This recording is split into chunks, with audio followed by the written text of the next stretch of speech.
നമസ്കാരം. മാഗ്രാമെന്റർ മലയാളത്തിന്റെ മറ്റൊരു ഓൺലൈൻ ക്ലാസ്സിലേക്ക് എല്ലാവർക്കും സ്വാഗതം. ജി കെയിൽ മോഡേൺ ഹിസ്റ്ററിയിൽ നമ്മൾ പഠിച്ചുകൊണ്ടിരുന്നത് അഡ്വന്റ് ഓഫ് യൂറോപ്യൻസ് ആണ്. യൂറോപ്യൻ ശക്തികൾ ഏതൊക്കെയാണ് ഇന്ത്യയിലോട്ട് കടന്നു വന്നത് എന്നും അതിനുശേഷം ബ്രിട്ടീഷുകാരും ഫ്രഞ്ചുകാരും തമ്മിലുള്ള യുദ്ധങ്ങളും ബ്രിട്ടീഷുകാർ ബാക്കിയുള്ളവരെ എങ്ങനെ പിന്നിലാക്കി എന്നുള്ള കാര്യങ്ങളാണ് കഴിഞ്ഞ ക്ലാസ്സിൽ നമ്മൾ പഠിച്ചത്. ഇന്ന് ബ്രിട്ടീഷുകാർ ബംഗാളിൽ എങ്ങനെയാണ് അവർ ആധിപത്യം സ്ഥാപിച്ചത് എന്നാണ് നമ്മൾ നോക്കുന്നത്. ബ്രിട്ടീഷ് ഇൻ ബംഗാൾ ആ കാലയളവിൽ ഭരിച്ചുകൊണ്ടിരുന്ന രാജാക്കന്മാരെ അല്ലെങ്കിൽ ഭരണം നടത്തിക്കൊണ്ടിരുന്നവരെ നമ്മൾ വിളിച്ചിരുന്നത് നവാബ്സ് എന്നായിരുന്നു. നവാബ്സ് എന്നായിരുന്നു. ഓക്കെ, നവാബ്സ്. അങ്ങനെ ബംഗാളിന്റെ ഫസ്റ്റ് നവാബ് എന്ന് പറയുന്ന ആളുടെ പേര് ഈ സ്ക്രീനിൽ തന്നെ ഉണ്ട്. അതാണ് Murshid Quli Khan. Murshid Quli Khan is the first nawab of Bengal. So first nawab Bengal എന്ന ചോദ്യത്തിന്റെ ഉത്തരം എന്ത് പറയും? മുർഷിദ് ഖുലി ഖാൻ എന്ന് ഉത്തരം പറയും. എന്താണ്? മുർഷിദ് ഖുലി ഖാൻ എന്ന് ഉത്തരം പറയും. മുർഷിദ് ഖുലി ഖാന്റെ പരമ്പരയിൽപ്പെടുന്ന മറ്റു നവാബ്സ് ഉണ്ടായിരുന്നു. അതാണ് ഒന്നാണ് അലിവർദ്ധി ഖാൻ. ഏകദേശം 1750-കളിൽ നവാബായിരുന്ന വ്യക്തിയാണ് സിറാജുദ്ദൗള. ആരാണ്? സിറാജുദ്ദൗള. വെറും 23-ാമത്തെ വയസ്സിൽ ബംഗാളിന് നവാബായ ആളാണ്. ആരാണ്? സിറാജുദ്ദൗള. 23-ാമത്തെ വയസ്സിൽ ബംഗാളിന് നവാബായ വ്യക്തിയാണ് സിറാജുദ്ദൗള. ഓക്കെ, ബ്രിട്ടീഷുകാർ എങ്ങനെയാണ് അവരുടെ ട്രേഡ് ഇംപ്രൂവ് ചെയ്തത്, അവരുടെ ആധിപത്യം എങ്ങനെയാണ് കൂട്ടി വന്നത്? അതിന് കാരണക്കാരൻ ഡൽഹി കേന്ദ്രീകൃതമായി ഭരിച്ചുകൊണ്ടിരുന്ന മുഗൾ രാജവംശത്തിലെ ഒരു രാജാവാണ്. ആ ആളാണ് ഫറൂഖ് സിയാർ. ഓക്കെ, ഔറംഗസീബിന് ശേഷം വന്ന എല്ലാ മുഗൾ രാജാക്കന്മാരും താരതമ്യേന പവർഫുൾ അല്ലായിരുന്നു. ആ പവർഫുൾ അല്ലായിരുന്നുള്ള സാഹചര്യം ബ്രിട്ടീഷുകാർ മുതലെടുത്തതിനെ തുടർന്നാണ് അവർക്ക് ട്രേഡ് നടത്താനുള്ള അധികാരം കൂടുതൽ കിട്ടി തുടങ്ങിയത്. അങ്ങനെ ഫറൂഖ് സിയാർ ബ്രിട്ടീഷുകാർക്ക് ഒരു ഫർമാൻ കൊടുത്തു. എന്താണ് ഫർമാൻ എന്ന് ചോദിച്ചു കഴിഞ്ഞാൽ വേറൊന്നുമല്ല, ഇറ്റ് ഈസ് ബേസിക്കലി ഒരു ആക്ട് ആണ്. ബ്രിട്ടീഷുകാർ കസ്റ്റംസ് ഡ്യൂട്ടി ഇളവ് ചെയ്തു കൊടുത്ത ഒരു നിയമമാണ് എന്ത്? ഫർമാൻ എന്ന് പറയുന്നത്. ഓക്കെ, അപ്പൊ അത് ഏത് വർഷമാണ്? 1710. ഏത് മുഗൾ രാജാവാണ് ബ്രിട്ടീഷുകാർക്ക് ഗോൾഡൻ ഫർമാൻ ഇഷ്യൂ ചെയ്തത്? അതിന്റെ ഉത്തരം എന്താണ്? Farrukh Siyar. So Farrukh Siyar was the Mughal ruler which gave the British golden firman, which is basically customs duty relief for conducting trade, which was done in the year 1717. 1717 ഈ ഫർമാൻ ഇഷ്യൂ ചെയ്തത്. ഓക്കെ, അപ്പൊ ട്രേഡ് കൂടിക്കൊണ്ടുവന്നു. ബംഗാൾ കേന്ദ്രീകൃതമായി ട്രേഡ് കൂടിക്കൊണ്ടുവന്നു. ബംഗാളിൽ സിറാജ് ദൗളയുടെ മേധാവിത്വത്തിനെ ചോദ്യം ചെയ്യൽ വന്നു. അങ്ങനെ സിറാജ് ദൗള എന്ത് ചെയ്തു? ബ്രിട്ടീഷുകാരെ അറ്റാക്ക് ചെയ്യാൻ തീരുമാനിച്ചു. ഓക്കെ, അപ്പം ബംഗാളിലെ ഈ കാലയളവിലെ നവാബ് ആരാണ്? Siraj Daula. Is the nawab of Bengal. Okay, nawab Bengal. അപ്പം ബ്രിട്ടീഷുകാരെ എങ്ങനെയെങ്കിലും തടയണം. അപ്പൊ അവർക്ക് എന്ത് ചെയ്തു? സിറാജ് ദൗള ബ്രിട്ടീഷുകാർക്ക് നേരെ ഹീനമായ ഒരു അറ്റാക്ക് നടത്തിയതിന് ശേഷം ഒരു ഹീനമായ കൃത്യം കൂടെ ചെയ്തു. അതാണ് ഈ പറയുന്ന ബ്രിട്ടീഷുകാരും ഈ നവാബും തമ്മിലുള്ള യുദ്ധത്തിന് കാരണമായി ആദ്യത്തെ യുദ്ധം നടക്കുന്നത്. ഓക്കെ, അപ്പൊ ബ്രിട്ടീഷുകാർക്കെതിരെ സിറാജ് ദൗള എന്ത് ചെയ്യുന്നു വെച്ചാൽ, സിറാജ് ദൗള ഈ ബംഗാളിലെ കോസിം ബസാർ എന്ന് പറയുന്ന ഏരിയ ഉണ്ട്. അവിടെയാണ് ബ്രിട്ടീഷുകാർ ഒരു ട്രേഡ് നടത്തിക്കൊണ്ടിരുന്നത്. ഓക്കെ, ഈ കോസിം ബസാർ മേഖലയിലുള്ള ബ്രിട്ടീഷ് ട്രേഡിനെ അറ്റാക്ക് ചെയ്ത് അവിടെ നിന്നുള്ള പലരെയും അദ്ദേഹം ഒരു രാത്രി തുറുങ്കിലടച്ചു. ഓക്കെ, അപ്പം ബ്രിട്ടീഷുകാർ അതിന് മുന്നേ തന്നെ ഈ ട്രേഡ് നടത്തുമ്പോൾ കിട്ടുന്ന വരുമാനമുണ്ടല്ലോ, ആ പ്രോഫിറ്റ് അവരുടെ കോട്ടകളും മറ്റ് കെട്ടിടങ്ങളും അതിനെ സ്ട്രെങ്തൻ ചെയ്യാനും അവർക്കൊരു സ്ട്രോങ് ഏരിയ ഉണ്ടാക്കാനും സഹായിച്ചുകൊണ്ടിരുന്നു. ഓക്കെ, ഫോർട്ട് വില്യം എന്ന് പറയുന്ന ഒരു കോട്ട ബ്രിട്ടീഷുകാർ അവിടെ പണിതിരുന്നു. ആ കോട്ടയെ ശക്തീകരിച്ച ഒരു ഫോർട്ടിഫിക്കേഷൻ ബ്രിട്ടീഷുകാർ നടത്തിയിരുന്നു. ഈ ബംഗാളിലെ നവാബായ സിറാജ് ദൗള എന്താണ് ചെയ്തത്? സിറാജ് ദൗള നേരെ ചെന്ന് കോസിം ബസാർ മേഖലയിലെ ബ്രിട്ടീഷുകാരെ അറ്റാക്ക് ചെയ്തു. ഏകദേശം 146 ബ്രിട്ടീഷുകാരും അവരുടെ ഭാര്യമാരും എല്ലാം കൂടെ ചേർന്ന് 146 പേരെ അദ്ദേഹം ഈ ഫോർട്ട് വില്യത്തിനകത്തുള്ള ഒരു പ്രിസണിൽ അടച്ചു. ഒരു ഇരുട്ടറയിൽ അടച്ചു. അങ്ങനെ 146 പേര് എല്ലാവരും കൂടെ ഈ ചെറിയ ഇരുട്ടറയിൽ തിങ്ങിപ്പാർത്തു ഒരു രാത്രി മുഴുവൻ. ആ ശ്വാസം കിട്ടാതെയും വിശപ്പും എല്ലാവരും കൂടെ 140 പേര് തിങ്ങി നടക്കുന്ന ആ ഒരു സ്പേസിൽ നിന്നത് കൊണ്ട് ഏകദേശം 123 പേര് മരിച്ചു. ഈ 123 പേരുടെ മരണത്തിന് ഇടയായ ട്രാജഡിയാണ് നമ്മൾ വിളിക്കുന്നത് the black hole tragedy.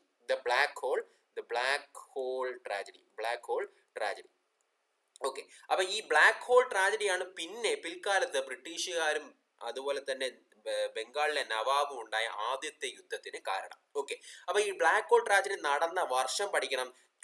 June 1756 ആണ് ബ്ലാക്ക് ഹോൾ ട്രാജഡി നടന്നത്. ഓക്കെ, 20th June 1756 ഒരു നൈറ്റ് കൊണ്ട് 123 പേരും മരിച്ചു. ഓക്കെ, 123 മരിച്ചു. ആരാണ് ഇവരെ തുറങ്കിലടച്ചത്? സിറാജ് ദൗളയാണ് തുറങ്കിലടച്ചത്. ഈ ബ്ലാക്ക് ഹോൾ ട്രാജഡി നടന്നത് എവിടെയാണ്? ഫോർട്ട് വില്യത്തിനകത്താണ്. Fort William. ഓക്കെ, അപ്പം ഫോർട്ട് വില്യത്തിനകത്ത് ബ്ലാക്ക് ഹോൾ ട്രാജഡി നടന്നു. ഇത് എക്സാം പോയിന്റ് ഓഫ് വ്യൂവിൽ വളരെ ഇമ്പോർട്ടന്റ് ആണ്. ബ്ലാക്ക് ഹോൾ ട്രാജഡി എവിടെയാണ് നടന്നത്? കൽക്കട്ടയിലാണ് നടന്നത്. എവിടെയാണ്? ഫോർട്ട് വില്യത്തിനകത്താണ് നടന്നത്. എത്ര പേര് മരിച്ചു? 123 പേര് മരിച്ചു. നടന്ന ഡേറ്റ് എന്താണ്? 1756. അപ്പൊ ഇതിനെതിരെ, ഈ ഹീനമായ കൃത്യത്തിനെതിരെ ബ്രിട്ടീഷുകാർ ഫൈറ്റ് ചെയ്യാൻ തീരുമാനിച്ചു. ഓക്കെ, അപ്പൊ ബ്രിട്ടീഷുകാർക്ക് വേണ്ടി അന്ന് യുദ്ധം സ്റ്റാർട്ട് ചെയ്യുന്ന വ്യക്തി ആരാണ്? ബ്രിട്ടീഷ് ഫോഴ്സിനെ ലീഡ് ചെയ്യുന്നത് റോബർട്ട് ക്ലൈവ് ആണ്. അദ്ദേഹം ഇവിടെ ഉണ്ട്. ആരാണ്? Robert Clive. ഓക്കെ, അപ്പൊ റോബർട്ട് ക്ലൈവ് എന്ത് ചെയ്തു?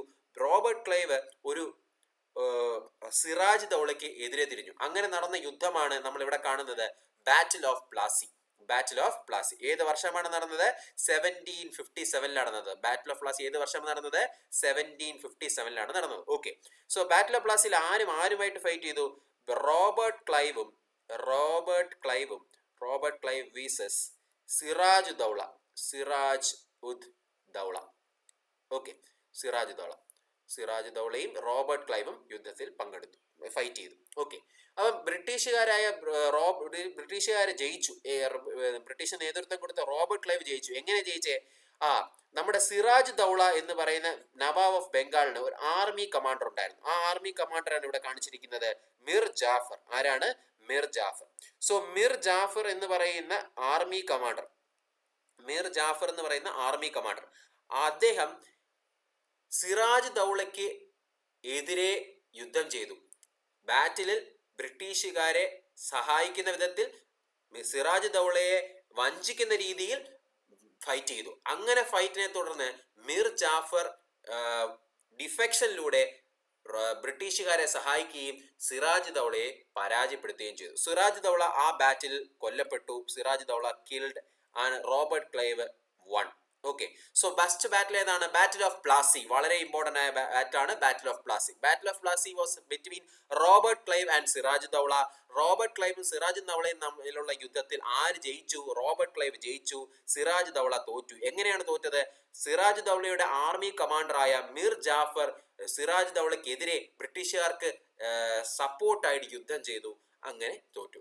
ഓക്കെ, ശരി. അപ്പോൾ ഇവിടെ സംഭവിച്ചത് എന്താണെന്ന് ചോദിച്ചാൽ, ഈ കഥയുടെ ബാക്കി ഭാഗം എന്ന് പറയുന്നത്, നമ്മുടെ എക്സാം പോയിന്റ് ഓഫ് വ്യൂയിൽ നമുക്ക് എന്തൊക്കെയാണ് ഇവിടെ വേണ്ടുന്നത്? ബാറ്റിൽ ഓഫ് പ്ലാസി നടന്ന വർഷം 1757. ബാറ്റിൽ ഓഫ് പ്ലാസി ആരും തമ്മിലായിരുന്നു? റോബർട്ട് ക്ലൈവും സിറാജ് ദൗളയും തമ്മിലായിരുന്നു.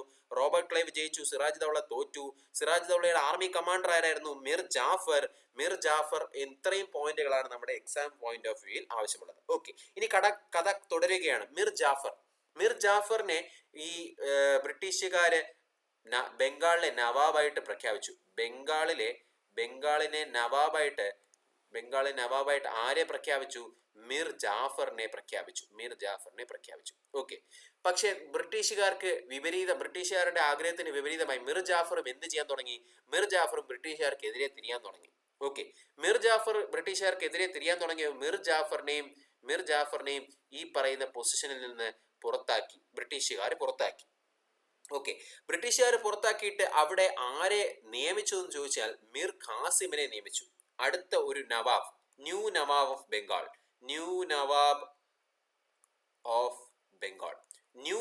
ബംഗാൾ ആയിട്ട് ആരെ തിരഞ്ഞെടുത്തു എന്ന് ചോദിച്ചാൽ മിർ ഖാസിം. ഓക്കെ, മിർ ഖാസിമും ബ്രിട്ടീഷുകാർക്ക് വിധേയമായി ആദ്യം ഭരിച്ചുകൊണ്ടിരുന്നു. കുറച്ചു കാലം കഴിഞ്ഞപ്പോൾ ബ്രിട്ടീഷുകാരെ അങ്ങനെ ബംഗാൾ ഭരിക്കാനോ തന്റെ മേൽ ആധിപത്യം സ്ഥാപിക്കാനോ ശ്രമിക്കണ്ട എന്ന് പറഞ്ഞു. അങ്ങനെ മിർ ഖാസിം ഈ ബ്രിട്ടീഷുകാർക്ക് എതിരെ തിരിഞ്ഞപ്പോൾ എന്ത് ചെയ്തു? മിർ ഖാസിമിനെ ബ്രിട്ടീഷുകാരെ പുറത്താക്കി.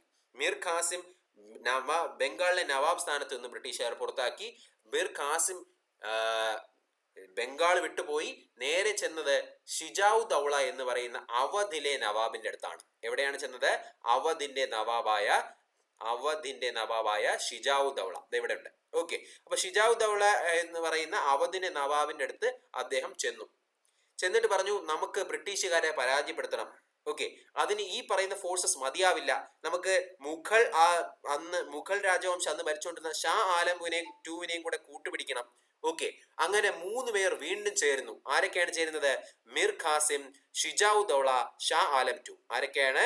മിർ ഖാസിം, ഷിജാഉദ്ദൗള ആൻഡ് ഷാ ആലം 2. ഓക്കെ, ഷാ ആലം 2 ആരാണ്? മുഗൾ റൂളറാണ്.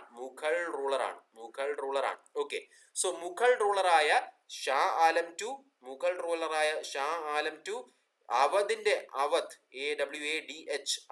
അവധിന്റെ റൂളറായ ഷിജാഉദ്ദൗള, ബംഗാളിലെ നവാബായി പുറത്താക്കപ്പെട്ട മിർ ഖാസിം, ഇവര് 3 പേരും കൂടെ ബ്രിട്ടീഷുകാർക്കെതിരെ ഫൈറ്റ് ചെയ്യുന്ന അടുത്ത യുദ്ധമാണ് ദ ബാറ്റിൽ ഓഫ് ബക്സർ. ഏത് വർഷമാണ്? 1764. The battle of Buxar. Battle of Buxar. Okay, 1764 fight ചെയ്യുന്ന യുദ്ധമാണ് battle of Buxar. So battle of Buxar ആരുമാണ് ഫൈറ്റ് ചെയ്തത്? അത് വളരെ ഇമ്പോർട്ടന്റ് ആണ്. ബാറ്റിൽ ഓഫ് ബക്സർ ഫൈറ്റ് ചെയ്യുന്നത് റോബർട്ട് ക്ലൈവ് വീസസ് ആരൊക്കെയാണ്?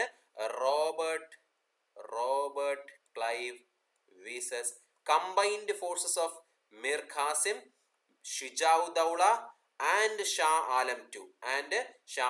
ഈ 3 പേരുടെ പേര് ഞാൻ ഇവിടെ പറഞ്ഞു. ഓക്കെ, ആരൊക്കെയാണ്? മിർ ഖാസിം, ഷിജാഉദ്ദൗള, ഷാ ആലം 2.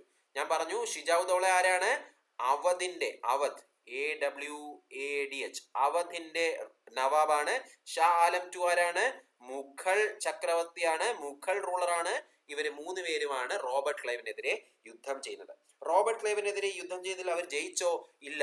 റോബർട്ട് ക്ലൈവ് യുദ്ധത്തിൽ ഈ 3 കമ്പൈൻഡ് ഫോഴ്സസിനെയും പരാജയപ്പെടുത്തി. Robert Clive one the battle. എന്നിട്ട് എന്ത് ചെയ്തു? നേരത്തെ പുറത്താക്കപ്പെട്ട മിർ ജാഫറിനെ വീണ്ടും ബംഗാളിനെ നവാബായി പ്രതിഷ്ഠിച്ചു. ആരെയാണ് ബംഗാളിനെ നവാബായിട്ട് പ്രതിഷ്ഠിക്കുന്ന? ആരാണ്? മിർ ജാഫറിനെയാണ് വീണ്ടും വെക്കുന്നത്. ഓക്കെ, ഇവിടെ ശ്രദ്ധിക്കേണ്ടത് റോബർട്ട് ക്ലൈവ് ആണ് യുദ്ധം നേരിടുന്നതെങ്കിലും റോബർട്ട് ക്ലൈവ് ആണ് മിലിറ്ററി കമാൻഡർ, വേറെ ഒരാളാണ്. ഓക്കെ, റോബർട്ട് ക്ലൈവ് എന്ന് പറയുന്നത് അന്നത്തെ ബ്രിട്ടീഷുകാരുടെ ഗവർണറാണ്. ആരാണ്? ബ്രിട്ടീഷുകാരുടെ ഗവർണറാണ്. Okay, governor. അപ്പൊ അതിവിടെ മനസ്സിലാക്കി വെക്കുക. So battle of Buxar was fought between the British and the combined forces of Shujauddaula, Shah Alam 2 and Mir Qasim. ബ്രിട്ടീഷുകാരുടെ ഗവർണറാണ് റോബർട്ട് ക്ലൈവ്. ബ്രിട്ടീഷ് ഫോഴ്സസിനെ ലീഡ് ചെയ്യുന്നത് ഹെക്ടർ മൊൺറോ ആണ്. ആരാണ്? ഹെക്ടർ മൊൺറോ ആണ് ബ്രിട്ടീഷ് ഫോഴ്സസിനെ ലീഡ് ചെയ്യുന്നത്. Okay, British army commander. Okay, അത് വളരെ ഇമ്പോർട്ടന്റ് ആയിട്ട് നമ്മൾ ഓർത്തു വെക്കുക. ശരി, ബാറ്റിൽ ഓഫ് ബക്സർ 1764. ഏത് വർഷമാണ് ബാറ്റിൽ ഓഫ് ബക്സർ നടക്കുന്നത്? 1764. ആരാണ് ബ്രിട്ടീഷുകാർക്കെതിരെ ഫൈറ്റ് ചെയ്യുന്നത്? ബ്രിട്ടീഷുകാർ ഫൈറ്റ് ചെയ്യുന്നത് Mir Qasim, Shujauddaula ruler of Awadh, Shah Alam 2 Mughal ruler. ഇവർക്ക് 3 പേരുടെയും കമ്പൈൻഡ് ഫോഴ്സ്, മിർ ഖാസിം, ഷിജാഉദ്ദൗള, ഷാ ആലം 2, 3 പേരുടെയും കമ്പൈൻഡ് ഫോഴ്സാണ് ഫൈറ്റ് ചെയ്യുന്നത്. ബ്രിട്ടീഷ് ഗവർണറാണ്. ബ്രിട്ടീഷുകാർ ജയിക്കുന്നു. ബ്രിട്ടീഷ് ഗവർണർ ആരാണ്? റോബർട്ട് ക്ലൈവ് ആണ്. ബ്രിട്ടീഷ് ഫോഴ്സസ് ലീഡ് ചെയ്യുന്ന കമാൻഡർ ആരാണ്? ഹെക്ടർ മൊൺറോ ആണ്. അപ്പൊ ഇത്രയും കാര്യങ്ങളാണ് നമ്മൾ ഈ ഒരു സ്റ്റേജിൽ പഠിക്കേണ്ടത്. ഓക്കെ, ഇനി ഈ പറയുന്ന ബാറ്റിൽ ഓഫ് ബക്സർ ബ്രിട്ടീഷുകാർ ജയിക്കുന്നതോടുകൂടി ഒരു ട്രീറ്റി സൈൻ ചെയ്യുന്നു. 1765 ട്രൈൻ ചെയ്യുന്ന ട്രീറ്റിയാണ് ട്രീറ്റി ഓഫ് അലഹബാദ്. ഈ ട്രീറ്റി ഓഫ് അലഹബാദിൽ അവർക്ക് ബ്രിട്ടീഷുകാർക്ക് കീഴിൽ തന്നെ ഇവർ ഭരിക്കണമെന്ന്, നവാബ് ഓഫ് ബംഗാളായ മിർ ജാഫർ ഭരിക്കണമെന്ന് ഒരു ഉടമ്പടി വരുന്നു. അതിന്റെ കീഴിൽ തന്നെ ഗവൺമെന്റ് തലത്തിലുള്ള ദിവാനി റൈറ്റ്സ് കിട്ടുന്നു. എന്താണ് ദിവാനി റൈറ്റ്സ്? ഓക്കെ, ആർക്ക് കിട്ടുന്നു? ബ്രിട്ടീഷുകാർക്ക് കിട്ടുന്നു. ബ്രിട്ടീഷ്. ഓക്കെ, ടാക്സ് പിരിക്കാനുള്ള റൈറ്റ് ബ്രിട്ടീഷുകാർക്ക് കിട്ടുന്നു. ടാക്സ് റൈറ്റ്സ് കിട്ടുന്നു. ഓക്കെ, ഇതെല്ലാം ആരുടെ കയ്യിൽ നിന്ന് കിട്ടുന്നു? നവാബിന്റെ കയ്യിൽ നിന്ന് കിട്ടുന്നു. ബംഗാൾ നവാബിന്റെ കയ്യിൽ നിന്ന് കിട്ടുന്നു. ഓക്കെ, അപ്പം 1764 ബാറ്റിൽ ഓഫ് ബക്സറിന് ശേഷം ബ്രിട്ടീഷുകാരും നവാബ് ഓഫ് ബംഗാളും സൈൻ ചെയ്ത ട്രീറ്റി എന്താണ്? Treaty of Allahabad. എന്താണ് ട്രീറ്റി ഓഫ് അലഹബാദ്? ഈ ട്രീറ്റി ഓഫ് അലഹബാദ് 1772 വരെ നിലനിൽക്കുന്നുണ്ട്. 1772 വരെ നിലനിൽക്കുന്നുണ്ട്. സോ ഏത് വർഷമാണ് ട്രീറ്റി ഓഫ് അലഹബാദ് എൻഡ് ചെയ്യുന്നത് വെച്ചാൽ 1772. ആരുടെ എൻഡ് ചെയ്യുന്ന വ്യക്തി ആരാണ്? വാറൻ ഹേസ്റ്റിങ്സ് ആണ്. ഓക്കെ, വാറൻ ഹേസ്റ്റിങ്സ് ആണ് ട്രീറ്റി ഓഫ് അലഹബാദ് എൻഡ് ചെയ്യുന്നത്. Warren Hastings. ഓക്കെ, അപ്പൊ അതത്രയും ഓർത്തു വെക്കുക. ശരി, അപ്പം ബ്രിട്ടീഷുകാരിൽ ബംഗാളിൽ നടത്തിയ കാര്യങ്ങൾ നമ്മളിവിടെ പഠിച്ചു. ഇനി ബ്രിട്ടീഷുകാർ മൈസൂർ എന്ന് പറയുന്ന രാജവംശത്തിലോട്ട് പിടിച്ചടക്കുന്ന ആ കാര്യങ്ങളാണ് നമ്മൾ ഓർക്കേണ്ടത്. ഓക്കെ, അപ്പൊ മൈസൂർ എന്ന് പറയുന്നത് ഇപ്പോഴത്തെ കർണാടകത്തിലും നമ്മുടെ കേരളത്തിന്റെ നോർത്തേൺ ഭാഗങ്ങളും അതുപോലത്തെ തമിഴ്നാട്ടിന്റെ ഒരു പ്രദേശങ്ങളും എല്ലാം കൂടെ ചേർന്ന അന്നത്തെ മൈസൂർ രാജവംശം. ഓക്കെ, മൈസൂർ ഭരിച്ചുകൊണ്ടിരുന്നത് വോഡയാർ എന്ന് പറയുന്ന രാജവംശമായിരുന്നു. ആരായിരുന്നു? വോഡയാർ. വിജയനഗര സാമ്രാജ്യത്തിന്റെ എൻഡിനെ തുടർന്ന് വന്നതാണ് ഈ വോഡയാർ രാജവംശം. വോഡയാർ രാജവംശം ഭരിച്ചിരുന്നത് കൃഷ്ണരാജ വൺ എന്ന് പറയുന്ന ഒരു രാജാവായിരുന്നു. കൃഷ്ണരാജ വൺ. ഇദ്ദേഹത്തിന് ഒരു പവർഫുൾ പ്രൈം മിനിസ്റ്റർ ഉണ്ടായിരുന്നു, നഞ്ചരാജർ. എന്താണ്?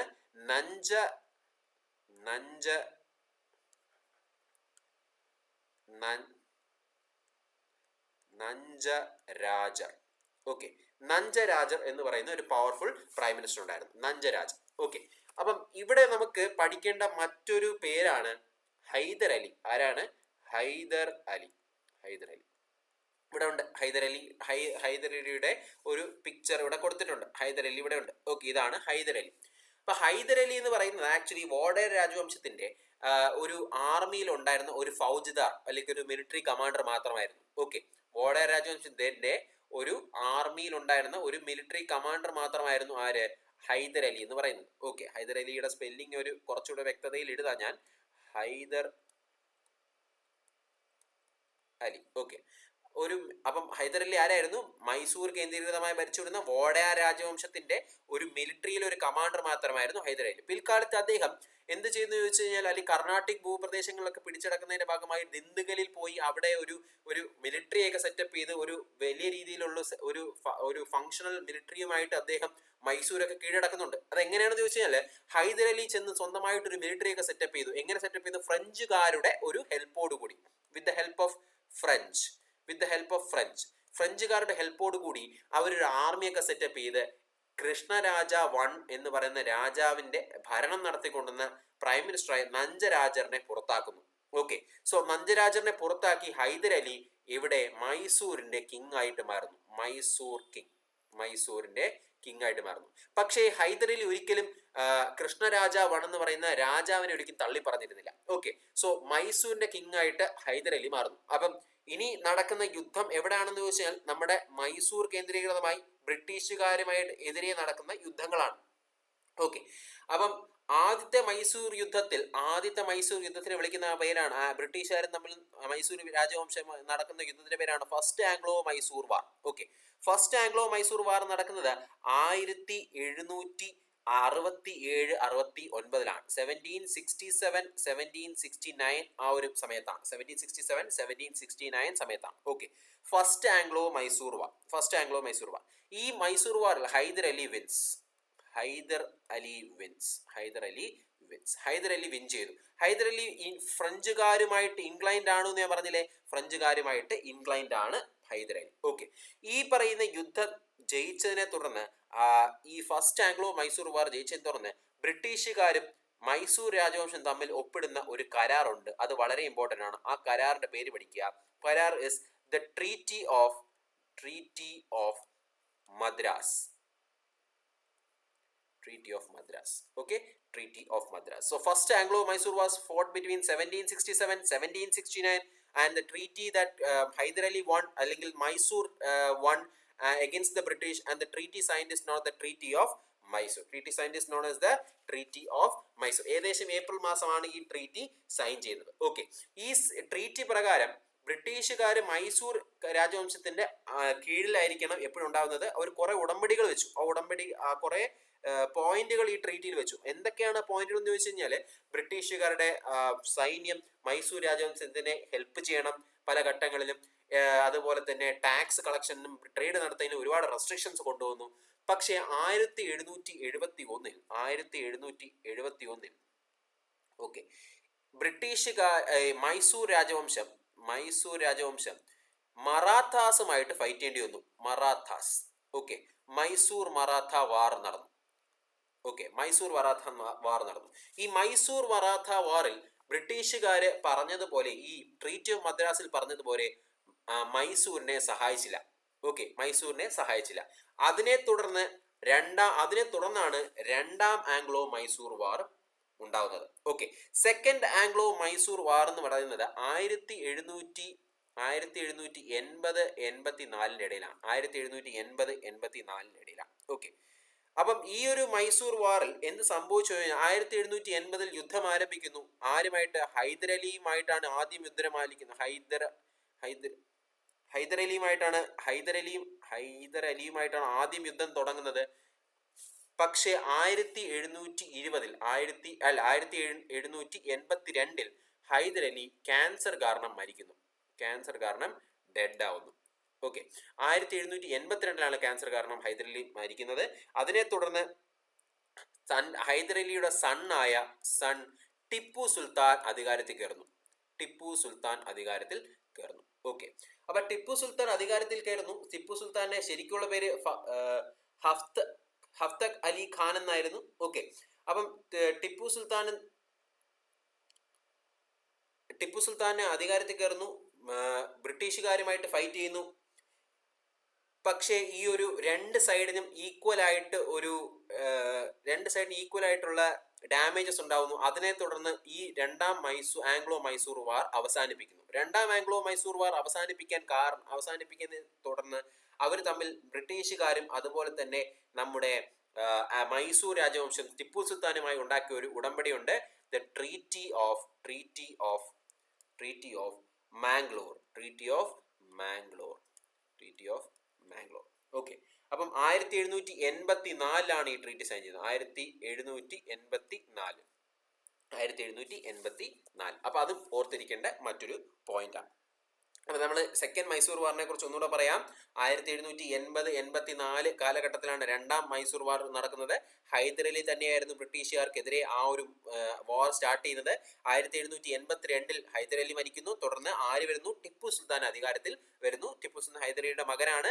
ആ ടിപ്പു സുൽത്താൻ രണ്ട് സൈഡിനും ഈക്വൽ ആയിട്ടുള്ള ഡാമേജസ് ഉണ്ടാവുന്നതിനെ തുടർന്ന് രണ്ടാം ആംഗ്ലോ മൈസൂർ വാർ അവസാനിപ്പിക്കുന്ന സമയത്ത് ഉണ്ടാക്കിയ ട്രീറ്റിയാണ് ട്രീറ്റി ഓഫ് മാംഗ്ലൂർ. ഓക്കെ, ശരി. അടുത്തത് മൂന്നാം ആംഗ്ലോ മൈസൂർ വാർ ആണ്. വളരെ ഇമ്പോർട്ടന്റ് ആയ ഒരു വാറാണ്. 1790, 1792 ഈ പറയുന്ന മൂന്നാം ആംഗ്ലോ മൈസൂർ വാർ നടക്കുന്നത്. ഓക്കെ, ഇത് വേറൊന്നുമല്ല, ടിപ്പു സുൽത്താന് തെക്കേ ഇന്ത്യ, സൗത്ത് ഇന്ത്യ കീഴടക്കണമെന്ന് ആഗ്രഹം ഉണ്ടായിരുന്നു. അങ്ങനെ ടിപ്പു സുൽത്താൻ എന്ത് ചെയ്തു?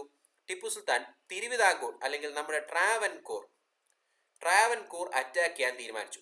ഈ ട്രാവൻകൂർ എന്ന് പറയുന്നത് ബ്രിട്ടീഷുകാരുടെ ഒരു അലൈ ആയിട്ട് നിൽക്കുകയായിരുന്നു. ബ്രിട്ടീഷുകാരുമായിട്ട് അലൈ ചെയ്ത് നിൽക്കുന്ന ഒരു രാജവംശമായിരുന്നു ട്രാവൻകൂർ. അലൈ ചെയ്യുന്ന പറഞ്ഞാൽ വേറൊന്നുമല്ല, അറ്റാക്ക് ചെയ്ത് മ്യൂച്വൽ ആയിട്ടൊരു അണ്ടർസ്റ്റാൻഡിങ്ങിൽ പോയിക്കൊണ്ടിരുന്ന ഒരു രാജവംശമായിരുന്നു തിരുവിതാംകൂർ. നമ്മുടെ കേരളത്തിന്റെ സൗത്തിലുള്ള തിരുവനന്തപുരം ആയിട്ട് ഇപ്പൊ ഹെഡ് ക്വാർട്ടേഴ്സ് ഉള്ളത്. ഓക്കെ, അപ്പം ഈ ഒരു അറ്റാക്ക് വന്നതിനെ തുടർന്ന് ബ്രിട്ടീഷുകാർ എന്ത് ചെയ്തു?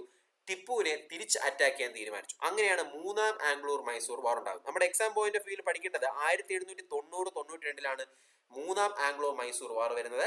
ഈ ആംഗ്ലോ മൈസൂർ വാറിൽ ബ്രിട്ടീഷുകാര് ടിപ്പു സുൽത്താനെ പരാജയപ്പെടുത്തുന്നുണ്ട്. ഹെവി ആയിട്ട് ടിപ്പു സുൽത്താനെ ഫൈൻ ചെയ്യുന്നുണ്ട്. അതുപോലെ തന്നെ ടിപ്പു സുൽത്താനെ രണ്ട് മക്കളെയും തുറുങ്കിലടയ്ക്കുന്നൊക്കെ ഉണ്ട്. ഈ 1792 മൂന്നാം ആംഗ്ലോ മൈസൂർ വാർ അവസാനിപ്പിക്കുന്നതിന് ഒരു ട്രീറ്റി ഉണ്ട്. അത് ഇമ്പോർട്ടന്റ് ആണ്. The treaty of Srirangapatna.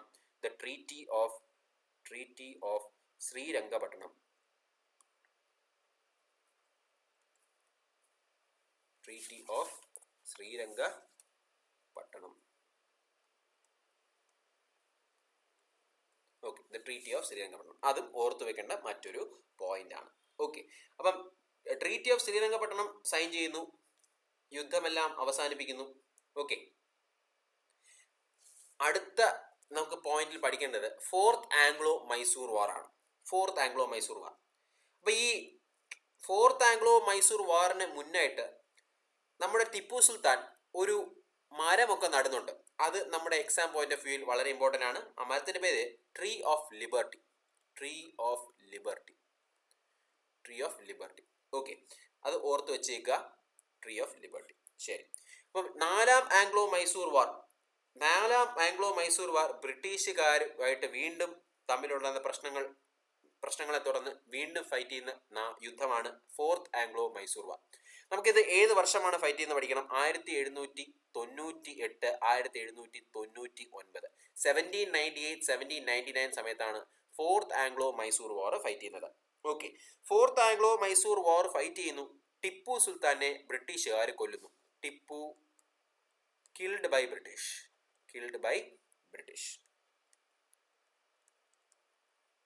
Tipu was killed by British. നമ്മൾ ആംഗ്ലോ മൈസൂർ വാറിൽ 4 പ്രധാനപ്പെട്ട വാറുകളാണ്. First Anglo Mysore war, second, third and fourth.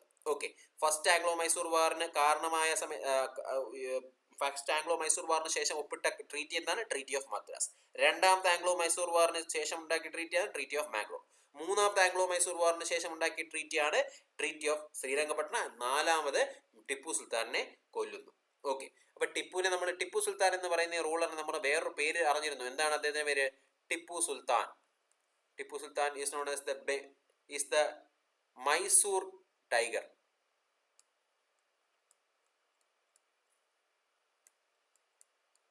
Mysore tiger എന്നറിയപ്പെടുന്നതും ടിപ്പു സുൽത്താനെയാണ്. ഓക്കെ, ശരി. അപ്പം അങ്ങനെ നമ്മുടെ 4ാമത്തെ ആംഗ്ലോ മൈസൂർ വാറും അവിടെ തീർന്നു. ഇത്രയും പോയിന്റുകളാണ് ആംഗ്ലോ മൈസൂർ വാറിൽ നമ്മൾ നോക്കേണ്ടത്. അപ്പം നമ്മൾ ഇന്നത്തെ ക്ലാസ്സിൽ എന്തൊക്കെയാണ് പഠിച്ചത്? ഇന്നത്തെ ക്ലാസ്സിൽ നമ്മൾ ബംഗാളിലെ ബ്രിട്ടീഷുകാരുടെ എക്സ്പാൻഷൻ, അതിന് കാരണമായത് ബ്ലാക്ക് ഹോൾ ട്രാജഡി, തുടർന്ന് 1757 first battle of Plassey, 1764 battle of Buxar, 1765 treaty of Allahabad. ഇത്രയും കാര്യങ്ങൾ നോക്കി. ഇനി നമ്മൾ പിന്നെ പഠിച്ചത് ആംഗ്ലോ മൈസൂർ വാറുകളാണ്. ആംഗ്ലോ മൈസൂർ വാർ എന്ന് പറയുന്നത് ഹൈദരലി ഉണ്ടായിരുന്നു 1767. അത് തൊട്ട് 1799 ഇടയിൽ നടന്ന 4 ആംഗ്ലോ മൈസൂർ വാറുകളും നമ്മളിവിടെ പഠിച്ചു. ഓക്കെ, ഇതിൽ ഞാനൊരു ട്രീയുടെ കാര്യം പറഞ്ഞിരുന്നു. ടിപ്പു സുൽത്താൻ നട്ട ഒരു ട്രീ, ആ ട്രീയുടെ പേരാണ് ട്രീ ഓഫ് ലിബർട്ടി. നിങ്ങളുടെ കമന്റ് ബോക്സിൽ ഈ ട്രീ എവിടെയാണ് നട്ടത് എന്ന് കമന്റ് ചെയ്യുക. Okay, thank you.